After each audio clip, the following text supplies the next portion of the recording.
ثم جعلناك على شريعة من الأمر فاتبعها ولا تتبع أهواء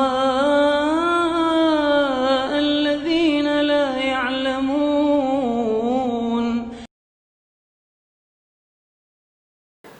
Dan terakhir di sini untuk masalah bidah hasanah ini saya ingin memberikan 10 hal untuk direnungi. Jadi yang membagi-bagi bidah hasanah ini membagi bidah menjadi 2, bidah hasanah dan bidah sayyi'ah, atau yang menganggap ada bidah yang bagus. Ini saya mau beri 10 renungan. Ya. Renungan yang pertama.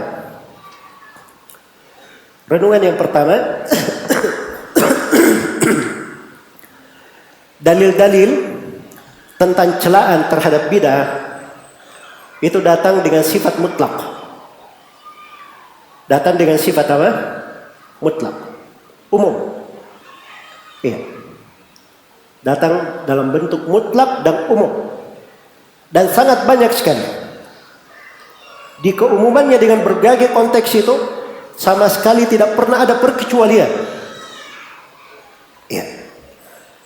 Tidak pernah ada perkecualian, tidak pernah ada pembagian, tidak pernah ada perincian. Dicela secara umum. Makanya ini harus kita pikirkan. Sebab seorang mukmin dan mukminah yang mengagungkan Allah dan Rasulnya, dia agungkan perintah-perintah kandungan dari Al-Quran dan Sunnah sebagaimana datangnya. Ya, kalau dalam Al-Quran dan Sunnah dicela secara umum, dia selalu ingat itu dalam hatinya. Masa dalam hatinya ada rincian, sedangkan Al-Quran dan Sunnah mencelanya secara apa? Secara umum tanpa ada rincian. Baik, kemudian yang kedua. Iya, yang kedua. Celaan terhadap bidah itu datang dari Nabi SAW bukan sekali 2 kali. Tetapi datang dalam bentuk berulang. Di berbagai konteks dan kejadian. Iya. Kadang beliau memberi sabda umum tentang bahaya dari bid'ah. Kadang di konteks seperti di hadits Irbad bin Sariyah, memberi nasihat seperti nasihat perpisahan. Beliau ingatkan bahaya bid'ah. Di konteks khutbah Jumat, beliau peringatan tentang bahaya bid'ah. Di konteks Hajjatul Wada, beliau peringatkan tentang bahaya bid'ah. Di konteks menjelaskan tentang bagaimana manusia akan minum dari telaga beliau, beliau peringatkan tentang bahaya bid'ah. Di konteks menerangkan bahaya dosa, maka beliau terangkan bahwa bid'ah itu bisa dapat laknat dari Allah, dari para malaikat dan seluruh manusia. Jadi Nabi itu peringatkan dalam berbagai bentuk, bukan sekali 2 kali. Jelas ya? Makanya tidak mungkin ada sebuah perkara bid'ah itu diperkecualikan. Tidak mungkin itu. Nabi mencelanya sedemikian rupa, sangat dahsyat, sangat besar, berlapis-lapis. Tiba-tiba ada yang mengasihkan rincian. Wah, itu maksudnya bukan semua bid'ah. Nah, itu perlu kita renungi. Hal yang seperti ini. Renungan yang kedua. Kemudian renungan yang ketiga tentang tercelanya bid'ah. Peringatan tentang bid'ah secara keseluruhan tanpa ada rincian itu adalah kesepakatan para ulama dari kalangan sahabat, tabi'in dan siapa yang datang setelah mereka. Iya, itu dinukil ijma' oleh Syekhul Islam Ibn Taimiyah, ditegaskan ijma oleh Imam Syatibi, kesepakatan ulama. Itu dari sudut kesepakatan yang dinukil. Kemudian dari sudut istiqra, penelitian, begitu diteliti seluruh bid'ah yang muncul, itu tidak ada satupun yang keluar dari ketentuan hadits Nabi. Kullu bid'atin dhalalah. Setiap bid'ah adalah sesat. Tidak ada yang keluar dari ketentuan itu. Baik. Sudut yang atau renungan yang keempat. Renungan yang keempat. Ini saya ingin berbicara dengan bahasa orang-orang yang mengaku dirinya golongan kontekstual. Ya. Ada sebagian orang dia mengaku dirinya golongan apa? Kontekstual. Kita ini golongan tekstual. Kamu itu cuma baca ayat luar-luarnya saja. Baca hadis, kamu cuma tahu lafaz-lafaznya saja. Isinya apa? Waduh, kamu itu jauh dari itu. Ya. Jelas ya? Nah, maka ini saya mau kasih bahasa tukang kontekstual ini. Ya, kita ingin berbicara tentang rahasia-rahasia syariat, kandungan-kandungan mendalamnya. Ya. Bid'ah itu apa rahasianya? Kenapa diharamkan? Sangat dahsyat dilarang. Ya. Itu hanya ada berbagai bentuk ya. Di antara bentuk yang ada di dalamnya, bid'ah kenapa dilarang? Karena dia adalah bentuk sebenarnya menyelisihi syariat. Ingin membuat syariat mendikte Allah dan Rasulnya. Bayangkan Allah sudah menjelaskan, agama sudah sempurna, nikmat sudah cukup. Ini datang enggak? Masih ada bid'ah baru. Ini masuk juga dalam syariat. Itu kan mendikte Allah dan Rasulnya. Jelas ya? Jadi secara umum itu namanya menentang syariat. Jadi kalau dibagi, jadi kalau bid'ah memang sifatnya seperti ini, dia itu menentang syariat, menyelisihi syariat, berseberangan dengan syariat. Tidak mungkin ada pembagian bid'ah itu menjadi dua, baik dan buruk, tidak mungkin. Iya. Dari sudut yang lainnya, akibat dan bahaya dari bid'ah. Akibat dan bahaya dari bid'ah. Dan ini banyak sekali bahaya bid'ah itu. Termasuk perpecahan yang terjadi di tengah kaum muslimin. Ketika muncul bid'ah khawarij, betapa banyak darah yang tertumpah. Ya. Dan betapa banyak kehormatan yang dilanggar. Tidak mungkin bid'ah ini masalah yang digampangkan, dikasih rincian. Tidak mungkin. Makanya bid'ah ini dari sudut pengaruhnya, apa yang muncul di belakang bid'ah-bid'ah ini sangat berbahaya bagi manusia. Makanya kalau kita renungi seksama, tidak ada kata yang cocok dalam bid'ah itu kecuali semuanya adalah hal yang diharamkan. Baik. Kemudian renungan yang kelima.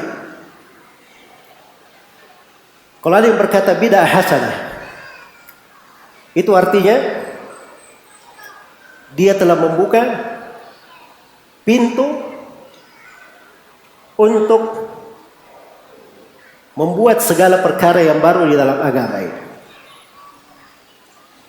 Iya. Jadi tidak usah saling mengingkari sekarang. Ya, lagi. Kamu membantah Khawarij. Khawarij berkata, loh, kenapa kamu bantah saya? Kan bid'ah dua macam, ada bid'ah hasanah, ada bid'ah sayyi'ah. Yang saya lakukan ini bid'ah hasanah.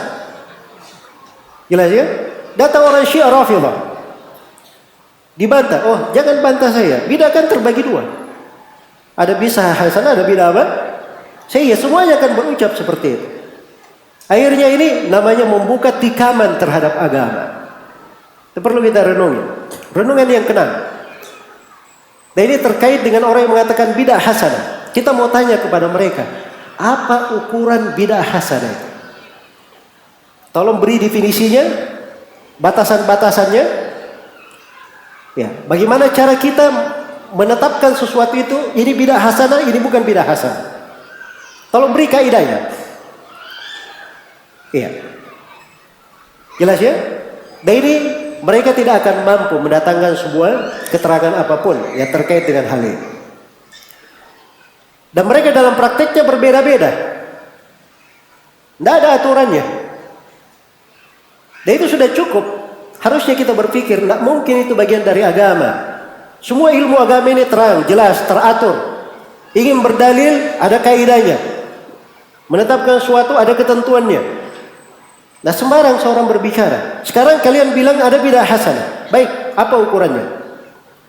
Bagaimana ketentuannya? Bagaimana definisi lengkapnya? Beri definisi. Ya. Ini dari hal-hal yang hendaknya direnungi oleh seorang. Baik. Kemudian renungan yang ke-7. Bid'ah itu artinya apa? Saya mau tanya, bid'ah itu artinya apa? Menambah atau mengurangi? Menambah. Berarti kalau boleh menambah, boleh juga mengurangi. Kan begitu? Ya. Ada yang tidak sholat 5 waktu. Diingkari. Loh, kenapa kamu ingkari saya? Kamu tidak sholat, mengulangi dari syariat. Ya kamu kan menambah. Ya. Sama saja, saya mengurangi, kamu menambah. Nggak usah kita saling ribut. Akan terjadi nanti hal yang seperti itu. Dan ini perkara yang batil. Karena itu agama itu sudah tetap. Ketentuannya, dasar-dasarnya sudah jelas semuanya. Tidak perlu ada tambahan dan dia akan berkurang. Iya. Baik. Kemudian renungan yang ke-8. Ini juga renungan kontekstual ya. Yang ke-8. Baik, sekarang begini saja. Kan di dalam syariat ada bidah hasanah. Gak apa-apa, oke, saya setuju. Ya. Ini antum bilang ada bidah hasanah, sana bilang tidak ada. Ini kita sudah ribut semenjak dahulu. Dengan banyaknya bidah ini banyak perpecahan. Saya mengajak Anda semua yang berkata ada bidah hasanah, ayo kita bikin bidah hasanah juga. Nama bidah hasanah ini kita menolak semua jenis bidah supaya tidak terjadi perbedaan pendapat. Supaya tidak ada ribut-ribut di tengah kita. Kan bidah hasanah namanya. Iya kan? Dan itu lebih jelas manfaatnya. Lebih terang daripada kita ribut terus. Antum bilang ada bidah hasanah. Kalau saya setujui, saya tanya apa ukuran bidah hasanah, kalian tidak bisa jawab. Tidak ada ukurannya. Akhirnya pasti kita ribut terus. Kalau begitu kita buat bidah hasanah, namanya kita jangan berbuat bidah sama sekali. Nah, itu akan lebih apa? Akan lebih bagus. Lebih mencocoki Al-Quran, lebih mencocoki hadits, dan lebih mencocoki jalannya para sahabat Rasulullah Sallallahu Alaihi Wasallam. Baik. Ya. Kemudian renungan yang ke-9. Renungan yang ke-9, kalau orang berucap ada bidah hasanah, bidah yang baik, itu artinya dia nanti akan mengajak untuk merubah agama dan merusak agama. Iya. Merusak agama. Ada yang sholat duhur, sholat asar 5 rakaat. Loh, kenapa kamu ingkari saya? Saya tambah 1 rakaat. Kan sholat itu bagus. Ya. Masa saya diingkari gara-gara saya sholat? Kamu sholatnya 4 rakaat kurang semangat. Saya mau lebih semangat. Saya 5 rakaat. Akhirnya dia rusak agama ini. Jelas ya? Karena dia tidak ada ukuran menjelaskan bidah hasanah itu kayak bagaimana. Iya. Baik. Jadi ini penjelasan tentang renungan bagaimana kita berpikir yang sebaiknya. Jadi kalau dibahas ini, ya dibiarkan ucapan ada bidah hasanah, itu pasti akan merubah agama, merusak agama. Merusak agama. Dan yang terakhir, dan ini renungan yang paling indah menurut saya. Yang terakhir, saya mau bertanya, siapa manusia yang paling perahmat? Manusia yang paling perahmat?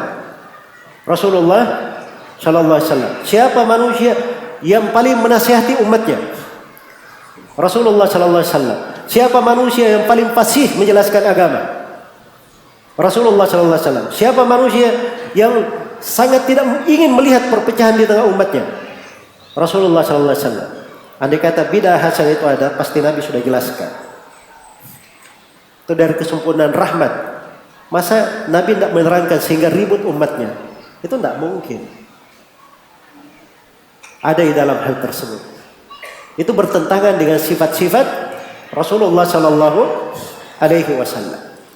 Baik, saya beri ya dari bahasa 10 renungan supaya bisa kita pahami tentang hal tersebut.